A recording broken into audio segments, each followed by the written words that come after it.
that I just thought about what God really did for me on my mission and what He let me experience and how it's impacted my life. I am so grateful for the opportunity that I had to serve the Lord for 18 months. He changed me in so many ways that I wasn't deserving of, and it wasn't because I worked so hard or I tried to be so perfect. It was just because He loved me. Hello, friends, and welcome back to the Lizzy Jensen Show. It is your friend Lizzy, and we are here today with part 3 on our missionary preparation series, which has been amazing to write, amazing to record. In a lot of ways, it has felt like a little bit of a love letter to my own mission, and it's been really, especially week 3, prepping week 3, was really sweet for me to think about what my mission means to me, and I'll get to that at the end of this episode. But excited to be back with you, those of you who have been listening through parts 1 and parts 2, and for the kind comments and encouragement, and also for those of you that it's really touched and it's helping. I am so grateful to hear that. This is an important work, and going all in on discipleship and signing up to work with the Lord is the best thing you can do in your life. And if you were thinking about that in a formal way as a missionary, this is a very exciting time for you. And I hope you can feel that. I hope you can feel the joy and the excitement that comes from signing up to be all in with Him and really surrendering your life and being all in. It's scary. There's all the unknowns. You don't quite know what's coming next or who's coming into your life next. And there's something really exciting about that. So excited to jump into part 3. And also I just want to send all my love to you in these situations. If you're thinking about a mission, if you're contemplating this in your life, I want you to know you're not alone, that you have so many here who love you and on the other side of the veil who love you. I really felt that as I was thinking back about my mission and the decision to serve a mission. It was like I could see things from a different perspective, almost like the unseen became a little bit seen. Even when I made the decision to serve a mission, it was like I could see heaven rejoicing for a second there with me. And so anyway, wherever this finds you in this episode, if you've been listening to part 1, part 2, and now we're in part 3, my guess is you've already made a decision that you're going to serve a full-time mission, or again, maybe you're a parent or a leader trying to think about how can we best prepare or give advice to those who are going to serve. I'm going to get more into the nitty-gritty today than I did in the first 2 episodes. And I will start with this caveat that if you're listening to episode 3 and you haven't listened to 1 and 2, please go back and listen to those. Of the 3 episodes, the one that is the most practical, that has really specific ideas and advice, I took a lot of today's episode from the survey that so many of you, almost 400 of you, filled out and pulled out themes and ideas and encouragement. But I think if you listen to 1 and 2, it will really lay the framework and the foundation for why we're even talking about the things we're talking about in part 3. Both of those episodes are better to help you tap into what the Lord wants for you. These are specific ideas that may or may not resonate or maybe hit for one part of your mission and not another. But if you do part 1 and 2 and you answer those questions and you think about those sincerely, you're already good. Because the Spirit will be your guide and you will be directed by the Holy Ghost to what you specifically need to do to prepare, to do your mission well, to be proud of the work that you're doing, to connect with Heavenly Father. So if you've gone and listened to those 2, please don't overly stress about specifics or about, am I doing this just right? If you're the type of personality who's a little bit of a perfectionist or who really likes lists and who wants to make sure everything's just right, I just don't know if that's the way the Lord works. Most of the time. I can speak from experience because that's the way that I work most of the time. And I just want to get it all just right. And I think we can trip ourselves up a little bit there. What I hope you walk away with from this episode is the feeling that God is in control, that if you show up with your best, you can just be a little more chill. Now that maybe goes against what we normally think about. We want to be all in and give our heart, might, mind, and strength. And I believe that, and I serve that way, and I show up that way. But also, don't take on so much pressure that you start to feel like it's all on me. And if I don't perform perfectly, God can't do His work, because that's not how any of us are. And that's not who He's called to the work, right? He called imperfect people. So take a deep breath. If you're stressing, if you feel like everything has to be perfect, and just know God is in control. And he has so much that he's already prepared before your mission. He's preparing while you're serving and is preparing for things to come after. And he's got this and he's got you. So with that perspective, we're going to jump in to some more specifics, to some fun ideas, to ways to have more joy in your mission, and some specific advice on the four most common problems and issues and concerns that people who return from their missions saw, which is going to be so helpful and I think really great. Let's start with just a bit of a recap and a reflection on what we went through in parts 1 and part 2. And I'll do this with sharing something really exciting. And that is with today's episode, if you go to the show notes and eventually when I get my website up on lizzyjensen.com, you'll be able to find my field guide for missionaries. And I'm taking everything from these 3 episodes and I put it into a field guide. And so episodes 1 and 2 will feel a little more like journaling and reflection. And parts 3 will have a ton of ideas listed, pulled directly from the survey, things from my own mission and from other friends. The big idea from part 1 of the series is that the real question to be asking when you're thinking about, should I serve a mission, is to whom or to what will I give my life?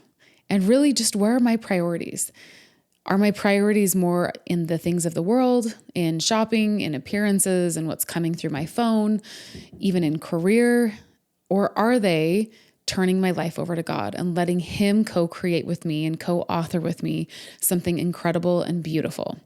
That really is the essence of part 1. I have heard from so many of you who are post-mission or who never served a mission but are in the years of motherhood or grandmotherhood who said, this was so impactful for me as I think about my next chapters as well. This is the essence of life.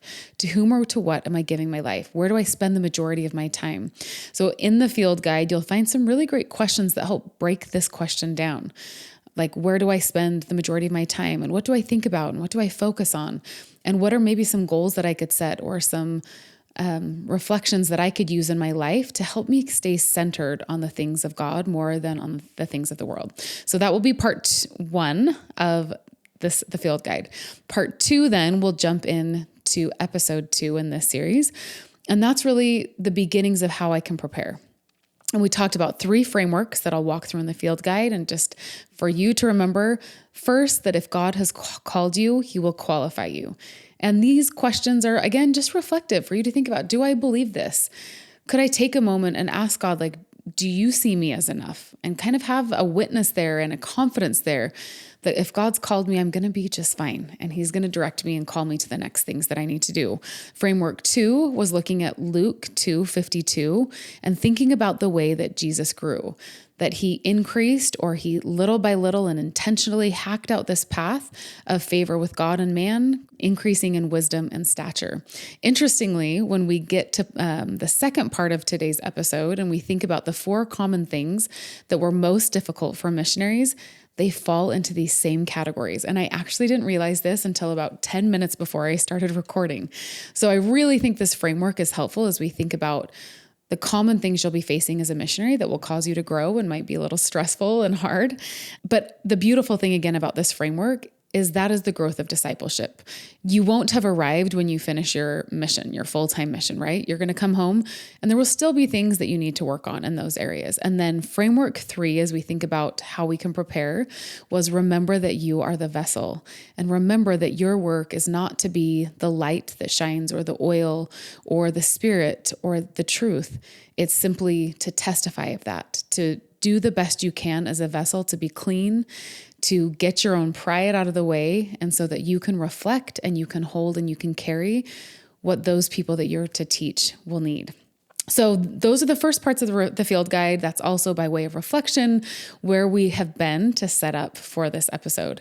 And now we are heading in to the meat of this episode, which is preparation part 2, mission realities. So as we think through some mission realities that you may face or which were most common in the responses of the 400 people that responded, I want you to take courage that if you're currently serving as a missionary or if you're preparing for a mission, that if you hit these 4 challenges, you're completely normal. This is what most of us have to face and go through as we think about missionary work or discipleship work. Hearing this from hundreds of missionaries made me feel relieved, right? Because I think even sometimes when I think back on my mission, like, man, why was that just so hard for me? But to take the pressure off and say, well, because it's hard for most missionaries, and it's probably the hardest parts of life in a lot of ways, especially at this age of life and as we sign up to do discipleship work. So I'm going to mention these 4 and then share a little thought, and then we'll jump in to some ways you can think about it that came directly from the surveys. So the big 4 things that we had as the top things people struggled with on their missions or caused them to grow or that they really faced and were hardest for them is 1, companions. 2, I didn't expect this one to be second, feeling not good enough. 3, emotional and physical exhaustion. And 4, knowing how to talk to people. Now, again, if we think about Luke 2:52, that Jesus increased in wisdom and stature and favor with God and man, that sounds very similar to the top 4 things that really pushed these missionaries. How to deal with companions, when you feel not good enough, or the favor with God and man, and how do I really stand before God, and how do I even feel about myself? Emotional and physical exhaustion, think about, again, increasing in stature, and then knowing how to talk to people, favor with man. And so as you think again about your preparation, you're not going to be perfect at all of these in your preparation for missionary work. You're not going to be perfect in these as you're a missionary. You're also not going to be perfect in these as you come home from your mission. Ironically, as I thought about these, I thought, wow, these are really similar to the things I work on today. My relationship with my husband, my companion right now, feeling not good enough or wondering, am I doing enough or am I doing too much? Am I overextending? Emotional and physical exhaustion. How do I prioritize rest? How do I really listen to my body? And knowing how to deal and relate with people and share and show love. So I also want to tell you that the better you do on your mission to tackle these, they're just going to pay off dividends throughout the rest of your life. If you are naturally a very shy person, if you have a lot of anxiety talking to people, and you decide on your mission that you want to ask for the Lord's help and the grace of Jesus Christ to improve that, that is possible. That's completely possible. I know because that is and was me. And then when you get home, it's only going to bless your life after. As you think about, how do I really listen to my body and work through food and through emotional health? That is totally possible through guidance from God, through practice, and through the grace of Jesus Christ. And as you come home, you're going to continue to have physical and emotional demands. So every effort you put in on these 4 categories is only going to be a payoff when you come home. I also want to extend a little bit of a challenge and an invitation to those of you who are listening in, who are already home from a full-time mission or who didn't choose to serve and are listening to this to help someone else prepare. If there are one of these areas, again, I'm going to refer to Luke 2:52, that you've never tackled and you're not good at, is there a reason why? Are you perhaps making excuses for yourself that you maybe don't need to make? Now, again, never skew to the side of like being too hard on yourself and coming down too hard, because that never feeling good enough does not come from God. But if you've never been good with people and you've just said, this is the way I am, and I don't like talking to people, and I have anxiety socially, could it be that you have a place that you can grow that will make you a better disciple of Jesus Christ? Or maybe your health has never been where you wanted it to be. I went on a delightful walk with a new friend that I met online, and she asked if we could go on a walk and do some mentoring. And we were talking about young motherhood. And I said, what's most on your mind right now? And the thing she's tackling right now is her physical health. And I said, oh, tell me a little more. And she said, really, to this point in my life, and really when I went through college and everything I studied, I ate a ton of candy and drank a ton of soda. And she realized, as she now has a few young kids and is expecting another, she said, I don't want to live like that. I don't want to model that. I have a lot of shame around it. And I've realized like, I'm ready to change that. And she said she has signed up with a coach, a physical coach, and her morning routine is about 10 minutes, just 10 minutes. Starts with drinking water, a couple minutes of stretches, going down and eating a good breakfast with her kids. And I just thought, I love how simple, but how applicable that is. That when we think about something that we're not good at, we may think, hey, I'm either bad at it or good at it, and miss the fact that I could be a little better at it. And those incremental changes are going to add up. So if you're past the age of when you thought you were going to serve as a young missionary, decided not to serve as a young mission, it's not too late to become a better disciple. And these physical things and spiritual things and emotional things all contribute. It's not just a spiritual work. If you don't have the capacity, whether it's physically or emotionally, to go talk to people or to get on your knees or to do the demanding work of young motherhood or whatever it is you're doing in your discipleship, that is going to limit how much you can love and bless your kids or those around you. So don't be ashamed. You don't need to sit there in shame and fear and feeling and beating yourself up, right? What's one thing I could do to be a little bit better in my discipleship? So let's jump into these 4, relate them to where you are. If you're preparing for missionary service, I'd love you to pick out a couple of these things. And then remember, all of these are going to be in the field guide. So you don't have to rapidly be writing everything down that I'm saying if you're trying to take this down. Maybe 1 or 2 will hit you right now and the Spirit's going to teach you right now, but you have the field guide to go through. So I loved these responses. Thank you for those of you who responded to the survey, because there are so many ideas. In the field guide, I'm going to list about 10 to 15 ideas on each of these big 4. Right now, I'm just going to share a couple of them. So the first one in the big 4 was, how do we deal with companions? How do we prepare to do this a little bit better? They may feel pretty simple and small, but they're very specific. And I think there's power in the specificity. Sometimes, I actually said this on the walk with my new friend this week. Sometimes when we're feeling pressure from the adversary, that's not even really God telling us we could do something better, it comes in a generalization where we feel like, I'm just not a good companion, or I'm just not a good mom, or I'm just not a good missionary. But then we never really get specific on what we mean. And I think that's when we can recognize it might be a tool of Satan working against us, and it's not actually from God or even something productive from ourselves saying, no, I want to be better at this. So as you think about this, how could I be a better companion? Try to think of something small and specific where you maybe feel like you're not a good companion. Is there a really specific instance where you just don't get along, or something where you feel like you just run out of steam, or you tend to blow up, or where you feel most annoyed? If you can't get it to something specific, it's probably not really helpful for you, and it's probably just you beating yourself up. So listen for that as we talk about the big 4. They're small, they're simple, they're applicable. You could try one day, you could try one another day. You could set a goal for a month to do something like this. So here's a few ideas on how can I better be a companion or have a better companionship in my missionary work. 1, serve your companion in small ways every day. Again, small, simple. But if you've ever lived with a roommate, if you've ever had a sibling, if you've ever had someone you didn't get along with, that's a really easy one to apply that actually packs a big punch and a lot of bang for its buck. 2nd, look for your companion's strengths. Often when we're struggling in marriage or missionary work, it's because we're just tearing someone apart, maybe ourselves, but oftentimes those that we're with. And it's easy to get annoyed, and it's easy to see the little things that they do that aren't quite what we'd want. But what if you shifted your perspective and looked for their strengths? Easy one to apply. Number 3, I love this one so much. Laugh together as often as you can. I so wish I would have focused on this, because it seemed like it was a natural byproduct of companionships that I just got along well with. But what if I would have focused on trying to add more humor to things that sometimes weren't humorous, or a really long day? You can look for that and you can cultivate the humor. Number 4, express appreciation out loud. I have noticed this in the last couple of months that I often think things about the people that I'm with that are really complimentary, especially women, like, man, she just has the best hair. Or she always has a way when we start talking of making me open up and focusing on things that I'm good at.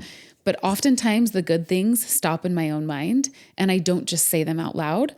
Say the thing that you're noticing about your companion or the wonderful people you're with out loud and express them.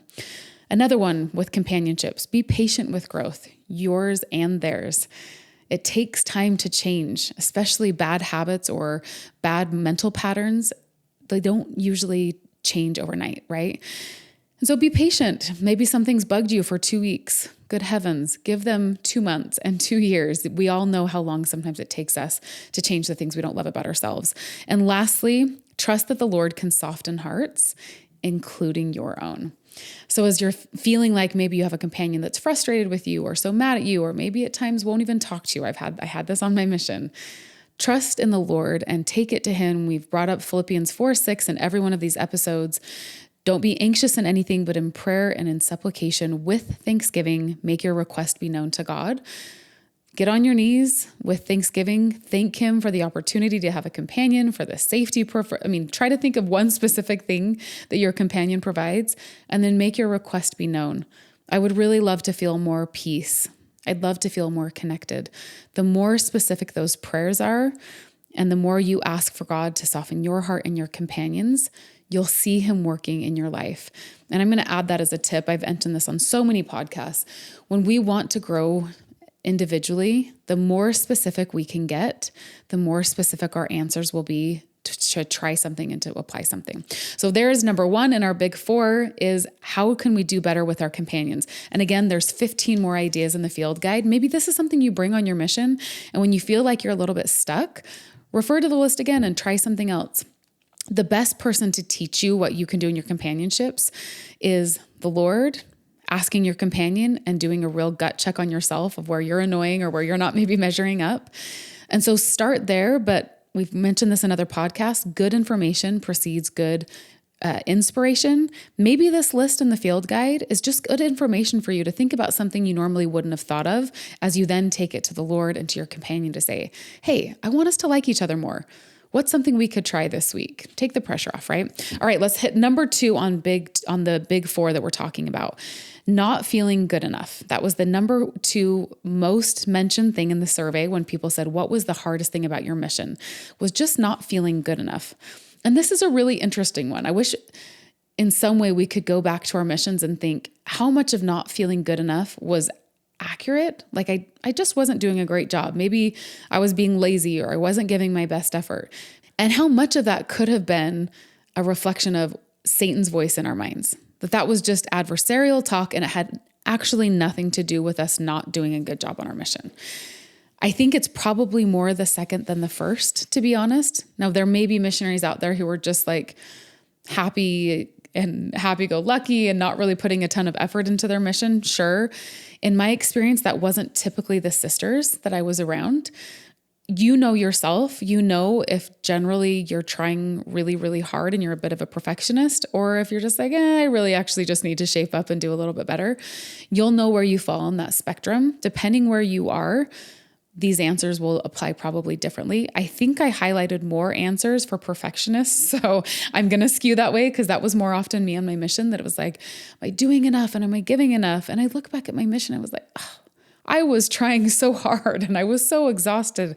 And I wish more often I would have just said, you did your best today. Way to go. Now laugh with your companion, make a good dinner. If you have the time, sit in a meditation, do something to just relax and say, the Lord is pleased today. You're okay.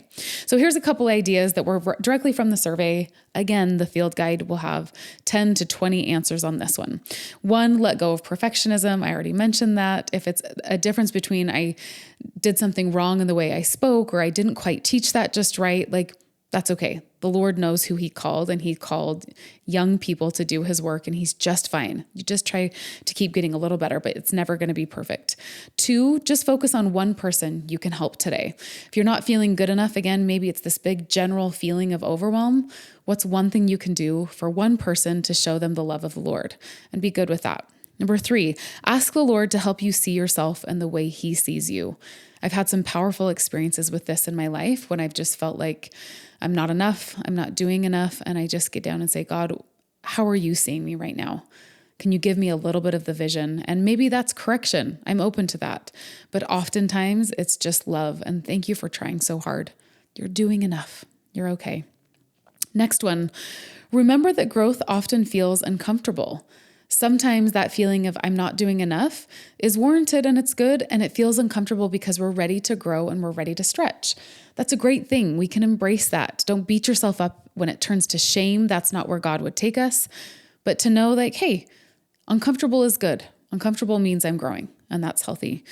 And lastly, on this section, if you don't feel good enough, another tip is remember that many missionaries later realized that they were doing better than they thought. This is really typical in missionary work and in motherhood and in everything we're doing as we first set out. Oftentimes we look back and we're like, I wasn't as bad as I thought. And I was trying a lot harder than I was giving myself credit for. I'm going to give a caveat here before I jump on to the next 2, but it's really applicable for number 3. And I think it applies for the other 2 is remember to listen to yourself. That as you think about not feeling good enough, or as we jump into the next one, pay attention to your body. And if there's something that comes over and over in your mind or in your heart or how your body's feeling, don't feel like you have to be a hero and push through that every time, right? Sometimes we just do have to grin and bear it and be tough. But there are other times when our body is telling us that something's off. Pay attention to those feelings. Pay attention to the Holy Ghost. Find someone you could talk to and say, I might be off on this, but I just wanted to run this by you. And they'll help you realize, is this a persistent negative thought that's maybe you're focusing on too much or is impacting your work? Or no, I think this is something good. So remember, in all of these suggestions, the most important thing to listen to is the Holy Ghost and to how you're feeling. So number 3 on the list of the big 4 things that hit people on their missions was just straight up physical and emotional exhaustion. This is real. You probably, in a day and age of cars and phones and rides, have never been in as much physical exhaustion as you may be on your mission. It may not be true for everyone's, but I walked almost all day, every day. That wasn't what my life looked like before my mission. That might be typical of your mission. So it's normal that with that much physical exertion, there's going to be more exhaustion that follows. Additionally, there may be emotional exhaustion.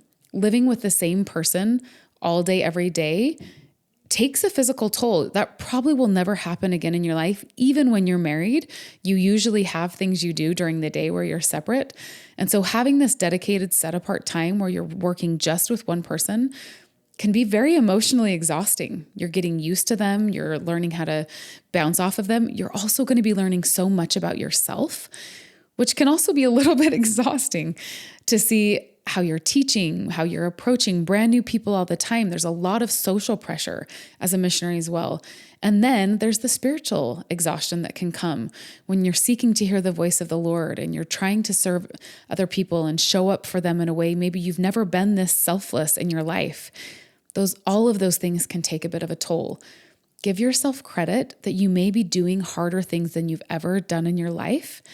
Exhaustion is normal. That's okay. So here's a few suggestions, again, straight from the survey with More in the Field guide, on some things that other people did with that physical and emotional exhaustion. 1, protect your sleep as much as possible. There's a schedule laid out for every mission on when you are expected to be in bed and when you're expected to wake up. Live by those rules. They're there to help you and protect you and protect your physical and spiritual bodies. So protect your sleep as much as possible. Another one, take short mental breaks when you need it.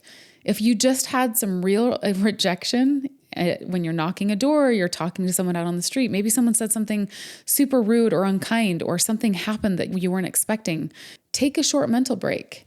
Maybe express to your companion, wow, that really hurt. That was really hard. I remember I had an experience on my mission where something really unexpected happened. I've mentioned on one of the other podcasts I recorded, and we were actually kind of thrown down the stairs. And I had only been on my mission out in Croatia for a couple of weeks, and I was really shaken up. It was the end of the day, and my companion looked at me. I looked at her, and she was kind of laughing, which I was like so shaken up. Like, how could you be laughing? And maybe she was just responding in a way that was kind of a coping mechanism, but she had been out for almost 18 months at this point and had seen a lot. The minute she saw my face, she just looked at me and she said, are you okay? I was like, I don't know. I still have 16 months ahead of me on this mission. I really wonder if I can do this. And we took a minute, we walked home, and she just linked her arm in mine. We had both had these big puffy coats on. It was the middle of winter. Snow was falling through the streetlights. And she just put her arm in mine, and we walked arm in arm as we walked back to our apartment. And she just said, you're going to be okay. But it's good to take those short mental breaks sometimes when you need them. Maybe it's some breath work. Maybe it's reciting scripture or praying in your mind to say, Lord, that was hard. Be with me right now, right? So be in tune with your body and what you need, and take those breaks where you need them. Number 3, I love this one. Write in your journal to process emotions. I wasn't very good at this on my mission. I've become really good at this since coming home. I thought that my journals really were to just record what had happened because I wanted a good record of my mission. But writing is a way for us to process what happened. There is so much great research on our emotional health and writing things out in a journal. This maybe even get some paper, write it all out, crumple it up and throw it away. Maybe you don't even want anyone to read it after, but that's a really great way to approach your emotional exhaustion is let me just process what happened and how I actually feel about it. Another one, spend a few minutes outside if possible. Maybe you're facing the sun. Maybe it's taking those deep breaths and doing breath work, sitting right in a place where you can feel the breeze and you can get present. Maybe you're serving by water and you can listen to the water. Another one, keep a gratitude list. I know this is one we talk about in a lot of different formats in the gospel and outside of church talks. But focusing on what we're grateful for is such a beautiful way. And again, Philippians 4:6, I'm sorry, I'm handing on the scripture so much. But when we approach God in thanksgiving, it changes our mindset in a really cool way. There are so many other great ones here. Last one on the big four is people really struggled knowing how to talk to other people. And you will do this over and over and over again on your mission.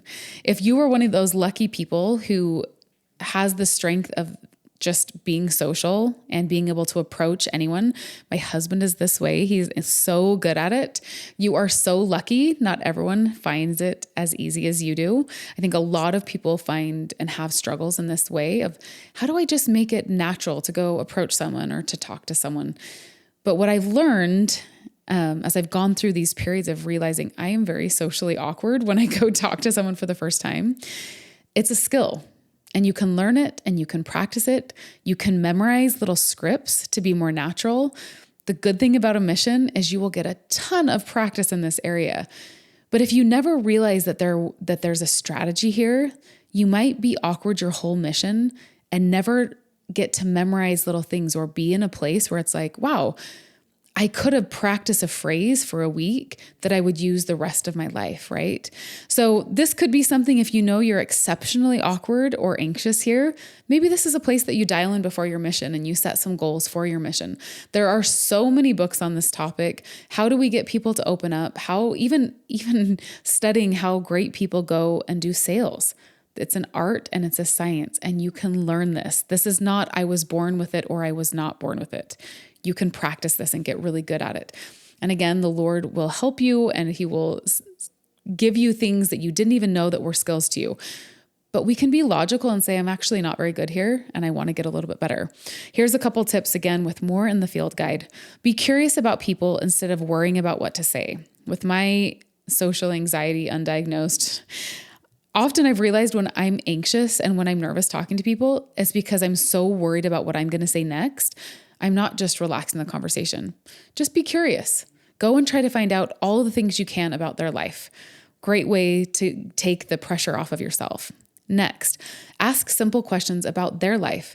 Maybe you come up with a list of 10 questions that you can ask people that aren't yes or no and are more like dopamine questions that help them think about happy things or things that they're curious about. Another one, treat people like friends, not projects. Nobody on your mission is a project. You are not a project. Your companion is not your project. And the people that you are teaching, your friends out there in the mission field, are not projects either. And so treat them like friends. How would you talk to someone if a friend came to you with a problem? Would you lecture them? Would you be like, ooh, this is the chance for me to fit in a quick lesson and prayer? And no, you would love them. And you would seek the Holy Ghost carefully to say, what can I actually do to love and serve this person? But again, that takes this pressure off of like, if there's a project, if they are a project in your mind and you have to teach them something, or if you have to get something in, or you have to preach to them, it's going to be unnatural and it's going to feel unnatural and you're not going to want to be in those situations. So treat them like friends, pray for them, love them, serve them. Another one I just mentioned is look for ways to serve people first. Maybe that's the most natural way of being able to teach them or talk to them. Could you help them with something? And this works with strangers too, right? Maybe they drop something on the ground. Help them pick it up. Go around looking for ways to serve and love them. Another one, share your testimony simply and sincerely. I just had the coolest experience. I was in Mexico a few weeks ago, and it was on a fast Sunday. I'm using all the LDS terms. If you're listening in, I'm assuming that you are LDS. I normally translate all this language, but I was in an LDS chapel and it was a fast Sunday, which means that Sunday, instead of there being assigned talks or sermons, anybody could get up at the mic that day. And normally in my congregation, There's maybe, I don't know, 5 to 10 people, and they share a big experience or something more in depth. Well, right when the leader of the congregation sat down, the whole stand was filled. And I kind of sat there, I was like, oh, there must be a musical number. That's probably the choir. And then I realized, no, that many people wanted to get up and share a simple testimony about how Jesus Christ had changed their life. And that's what it was. Every single testimony was maybe like a minute long. I don't speak Spanish. I've been around, my husband speaks Spanish. He served a mission in Uruguay. I've been around enough Spanish in churches that I can kind of pick some of it up. I could understand almost every testimony because it was so simple and so pure, but it was said with authenticity and with heart and with emotion. And I was so touched by that testimony meeting. And I think that's something, again, as we think about talking to people, you don't have to convince them. You don't have to say something that sounds so smart or so interesting. Just be simple, that I know reading scriptures blesses my life. Every time I do, I have a different perspective in my day. When I turn my life over to Jesus Christ, it's fuller and better and happier. I know that the Book of Mormon specifically gives me power and perspective I don't have otherwise. It can be so simple. That's all that other people need to hear for them to connect with your message and with the message of Jesus Christ, if that's something that they're looking for. So I really liked that one. When we think about talking with people, that's probably not advice I would have given or thought about, but was mentioned a few times in the survey. And lastly, on our big 4, when we think about how can we be better at talking to people, is trust that courage grows with practice. Trust that every time you dare talk to someone or speak out, it'll get a little easier every single time. It's like lifting weights, but socially, that when you've lifted a 5-pound dumbbell over and over again, it just doesn't feel hard anymore. And you're ready for 10 pounds and you're ready for 15 pounds, right? It's the same socially. You may approach someone on the street and the first time feel like, I looked so dumb and I felt so dumb. Probably even if you looked and felt dumb, God was still working with you. That's the cool thing about missionary work. But the next time it will feel a little bit easier. And then your challenge towards the end of your mission, if you've practiced and practiced, is to stay just as humble and needy of God when it doesn't feel hard anymore, and recognize that it's still Him that's working through you. And it's not just because you have good social skills or you're better with people at this time. So that was section 2 of this episode. The big 4 things that the most people who filled out the survey felt was hardest on their mission. There are other things on there and there are other things you will face, but I want to remind you as we wrap up this portion of the episode that this is a lifelong pursuit. That everything you're doing on your mission is not just for your mission. If you work on it on your mission, it will help you after. And also, if there are things that came in your mission that you weren't good at, or you only improved a little bit on, you have a long life to keep getting better at them. So again, just don't beat yourself up. These are things that you'll get better at, that the Lord will sustain you at, that's going to be fun as you realize, wow, I came home and I totally developed a strength where there was a weakness. But it's all a part of that joyful growth. And that brings me to point 3, which is my greatest regret on my mission. This is not from the survey. This is talking about me specifically. And I hope it's okay that I get a little bit personal. I want to make this relatable and applicable to everyone. And I hope this field guide and the prior 2 episodes does. But I wanted to put this as a strong part of this episode because I think I missed a big part of my mission and what I could have had from God in my mission because of this one thing. And that is that I didn't realize how much joy God wanted me to have on my mission. Now, missions are hard. We've talked about that. What were the 4 hardest things? And we've talked about preparing, and we're diving into all the nitty-gritty things, right? But I want to read you this quote by Elder Holland, Jeffrey R. Holland. He said, "If you miss the joy of this service, you've missed it all." So maybe I missed more than half of my mission and what God had intended for me. Now, I laughed a lot on my mission. As I'm reading through my mission journals, I actually had more fun than I remember looking back. And part of this 3-part series, I think God has wanted for me to look back and say, oh my goodness, not only did I learn so much and did I grow so much and did I have so much strength because of what I went through on my mission, but I actually had a ton of fun. I had some companions that I loved and adored with my whole heart. And I still remember some of the things we laughed about. But I think there was so much more joy for the taking. I think that's what God wants for us. And I think this is true again for young motherhood. And as we grow older, I think He wants us to see and find joy in this work. I want to invite you, as you think about your mission, to think about how you can create a joyful mission culture for yourself. This, maybe of anything we've talked about, is going to carry on with you throughout your life. Do you know those people who just seem to have like a twinkle in their eye and who are always laughing about something and who are so happy when there is a moment of laughter to just sit in it and laugh for a while, maybe even longer than you would? Those are the kind of people I want to be like and that I try to draw into my life more and more as I get older. What if you developed this culture of joy in yourself as a missionary? It's going to be maybe one of the harder times for you to do it. It'll also be hard if you're in the middle of changing a lot of dirty diapers. Sometimes there's monotony in this different seasons of discipleship. But if you can do it as a missionary, you're going to be able to carry this with you anywhere in your life. There were a couple things. I asked this question actually on the survey now as I turn again to how did other people find joy on their mission? I don't know if this was a strength that I could tell you. Here's all the things that I did. Here were the top 5 things that were mentioned in themes from other people. One way other people found joy, the top way, was seeing people change because of the gospel, especially in small ways.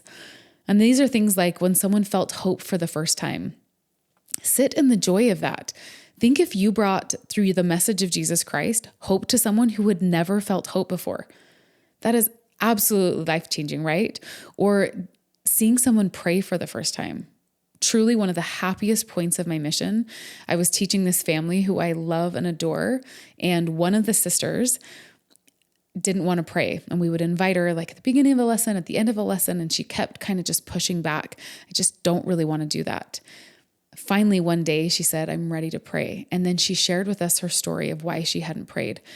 And as she shared the story with me, I thought, I don't know if I would want to pray too. She had a mom who had cancer, and she had prayed every day that her mom wouldn't be taken from her. And then her mom was. And she made a decision she would never pray again because God must not be there. But then to see her to trust again and to pray to God with this beautiful humility to say, God, I don't even know if you're there, but I want to try to create a relationship with you, was one of the most joy-filled experiences of my life. And she still is praying, and she's bringing her children to God and teaching them how to pray. And so in that moment, I know I felt joy, but to sit in that and not be afraid to think about that. Maybe a month later, maybe you have a list of all the most joyful moments of your mission and read over them periodically. Number 2 that was mentioned on the surveys of how to feel more joy in your mission. Joy came just through loving and serving individual people. And we mentioned this a little bit before. Take it down to the one. Over and over, missionaries surveyed said that their happiest moments came when they forgot about numbers or pressure and simply loved people. Simply sitting in someone's home, learning their story, helping with something practical, comforting someone. And again, that could be a stranger on a bench who you never see again, or building real relationships brought deep joy. When the focus shifted from doing missionary work to loving people, joy increased dramatically. Another one that I loved are those spiritual moments with God. So many of the responses talked about finding joy in the quiet spiritual experiences. This could be a moment in scripture study, prayer, feeling guided by the Spirit in a lesson, or receiving personal revelation. Again, maybe you make a list of these so you can reflect back on a moment where you don't feel as much joy on all the times you felt joy in your mission. Next, laughing and having fun with companions and members. I had one moment, I think it was my birthday or maybe it was my companion's birthday, and the elders, it was a P-Day, they ran over and they made this dumb sign and they dressed up in random clothes that had been left in the closet, and they just dropped off a birthday gift. And I thought, man, God bless elders. I think they are better at doing fun things that are just funny and fun just to laugh. But I felt the love of God. I felt joy. It was a moment, and I actually just found this picture in all of my mission pictures as I've been going through things. Don't be afraid to take moments. Don't be afraid to say, oh, is this directly relating to success as a missionary? Yeah, it's joy. It's bringing people to Jesus Christ. Do things just for the sake of laughing and having fun with companions and members. And lastly, recognize small miracles and tender mercies. A lot of missionaries said that joy increased when they started noticing the little miracles, meeting the right person at the right time, or a lesson going in a direction they didn't expect but was just what their friend needed, someone answering the door who needed hope, or prayers being answered in simple ways. A lot of you who answered the surveys mentioned journaling or recording these moments, having little miracle moments or a miracle journal, or again, that joy list I thought was so great. So in the field guide, I've actually created a joy list and I've added a bunch of other things that were individual for me. I'm also going to go on social media in the next couple of days before this episode comes out and seek any other ideas of those of you who have said, this brought me so much joy. Maybe it was a little thing. Maybe it was something that I brought on my mission or something that someone did for me, and crowdsource even more ideas here. But some other little things that maybe are just simple, maybe are silly, maybe they don't speak to you, but small traditions. Maybe there's something you do on your month mark that's just silly or that brings you joy, makes you happy, makes you remember home. But create your own small traditions for yourself. It could be little gifts that you give to those around you. Maybe you learn how to do origami. Maybe it's like a simple little skill that you can do that just brings you joy that you can give as a gift to someone else. One thing I did that my sister recommended was I had a little flip book. It was really just like a probably 4x6 flip book that had plastic inserts that I put pictures in of my family, of places at home that I loved, of our animals. And sometimes I would just look through that to feel my own joy. But also, this was a really great way for me when I met a new family. We were teaching that they kind of wanted to know, like, are you a real person? Are you someone who has a real life and who normally dresses normal? Or like, tell us a little bit more about yourself. And sometimes showing them these pictures helped us make a more authentic connection than maybe someone who they thought looked like a door-to-door salesman or a representative with a name tag on, right? I also got this next idea from a brother of mine, and he had a small pack of thank you cards. And when they would have someone offer dinner or just do something nice for him, he would leave them a little thank you card and made a practice of that. I didn't do that, my mission, but I heard that my brother did that after, and it brought him so much joy. And I thought it was really brilliant. Another one is just send notes to members. This is kind of like the thank you cards, but this could be just for them being them. It may not be thanking them for anything, but taking time to show appreciation and gratitude and love to other people is so awesome. Another one that I loved was just do a companion gratitude. And as far as I know, and I haven't looked at the new guidelines for missionaries, but usually there's a companionship study and a companionship inventory. I wish I would have had more of a practice of companionship gratitude. And that could be again in that study time or that inventory time.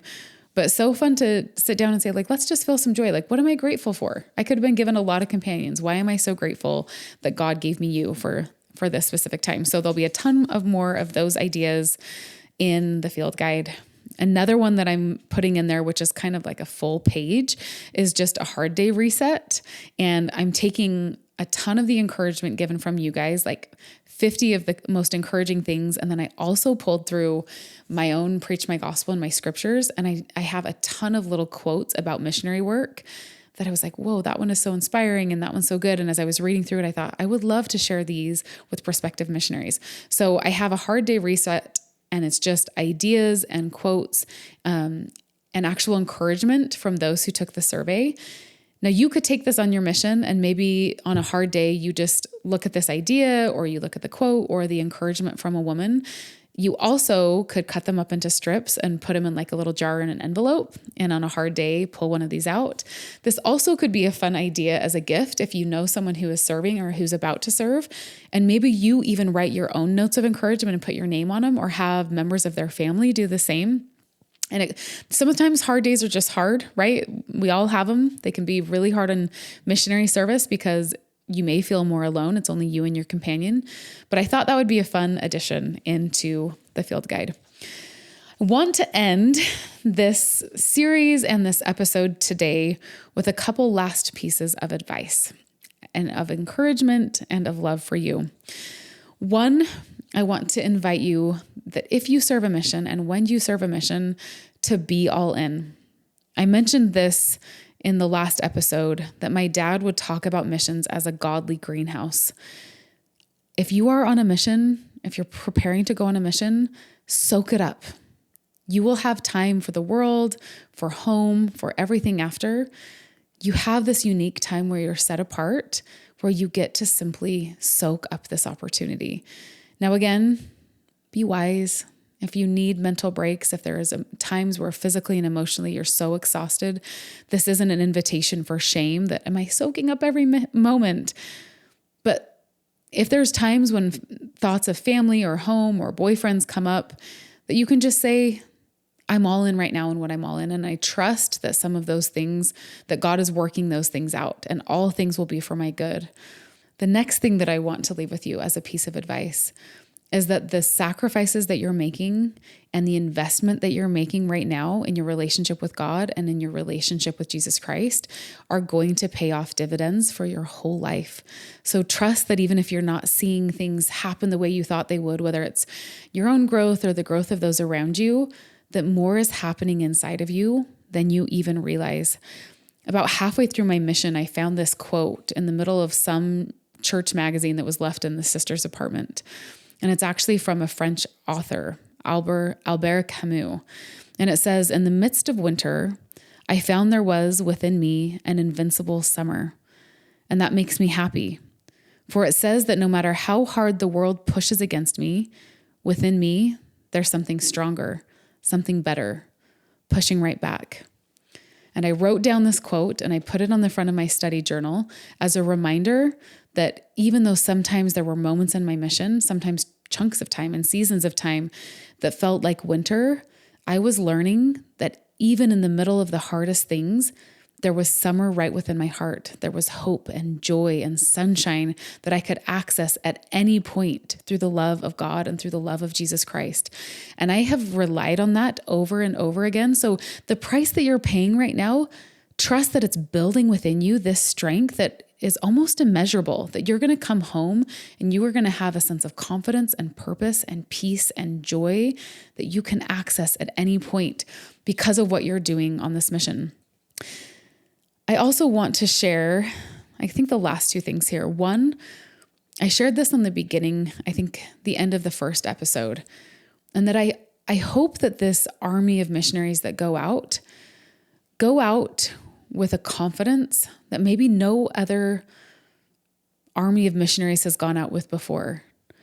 That you go out with an assurance that God is behind you, that there is no miracle that is too big if God is on your side.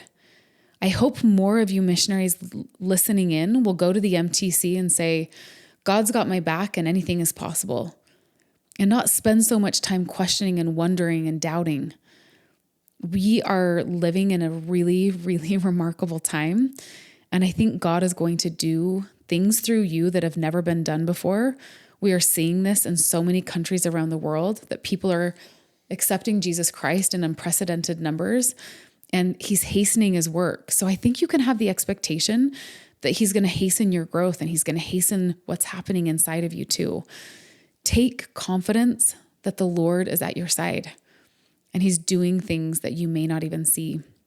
The last thing I'm going to mention is just an overwhelming feeling that I had as I prepared for this last episode, and that is of gratitude for my mission. As I was going through my Preach My Gospel and I was looking through my journals and I was looking through pictures, I saw it through a little bit of a different lens, and it was a little more of a tender lens and soft lens and a loving lens that I just thought about what God really did for me on my mission and what he let me experience and how it's impacted my life. I am so grateful for the opportunity that I had to serve the Lord for 18 months. He changed me in so many ways that I wasn't deserving of. And it wasn't because I worked so hard or I tried to be so perfect. It was just because he loved me.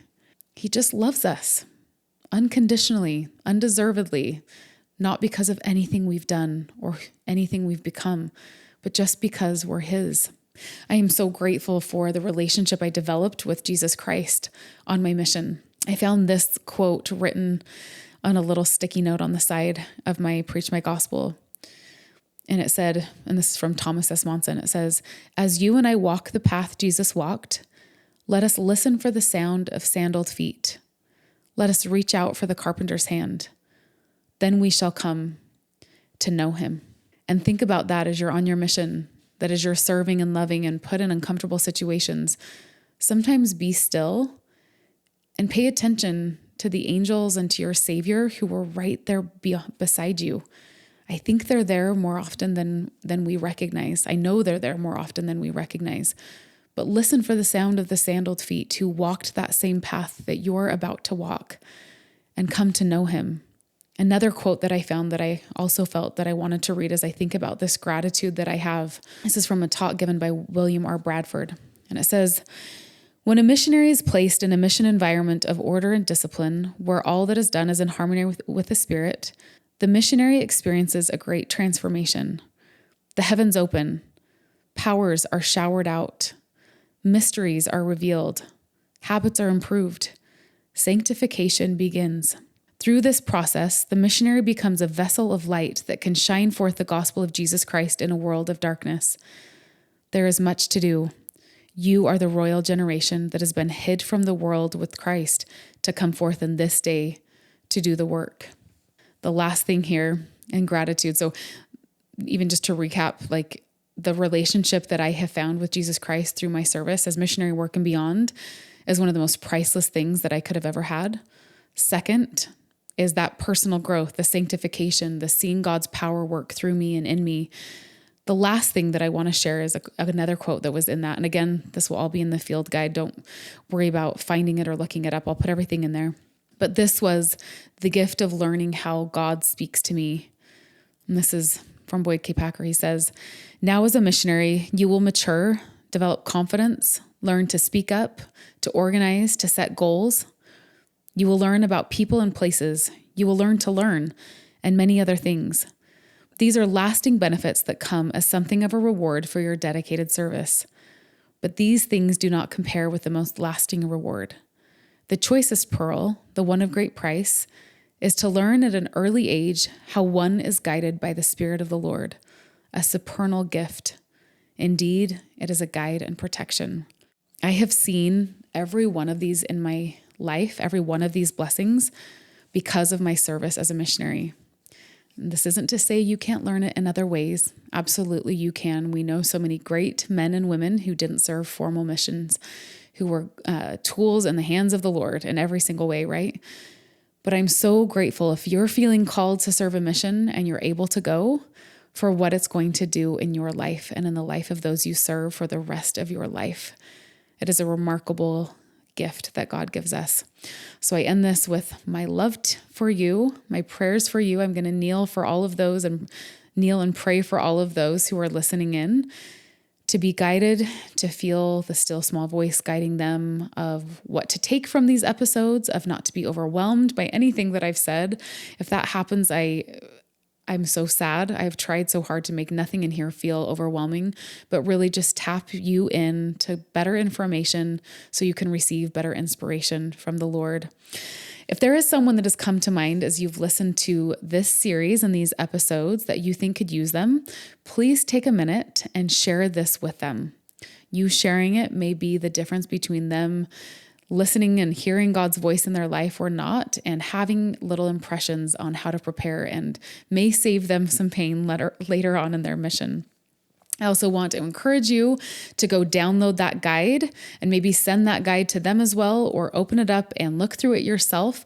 Hopefully there's something in there that's helpful for you. Thank you for all of you who filled out that survey and gave us so much of the content that is in that guide. This wraps up our special series on preparing for missions and sister missionary work. You hung in there. I hung in there. I told my filmer here that I am exhausted. Maybe you could tell that in my words today. I was having a little bit more trouble. And I think this felt like a spiritual work, and one that was a personal gift to me. But I hope is a blessing to so many people. May God be with you and guide you and direct you. Next week, we are pivoting. We have some new content we're going to be sharing. I'm going to be sharing where we are headed on the Lizzy Jensen Show. I hope you join me for that content if that appeals and helps you and guides you on your way. We have an interesting 3 months ahead of us that I am extremely excited about. We're doing something that has to do with social good. That's going to be a ton of fun and ramp up some interesting ways that you can give back just through simply listening and sharing these podcasts. We'll also be connecting connecting with some causes, which are going to be so excited about. God has just poured out some ideas that I never saw coming in this podcast that I think is going to be really fun, and it's going to be fun for you to hear.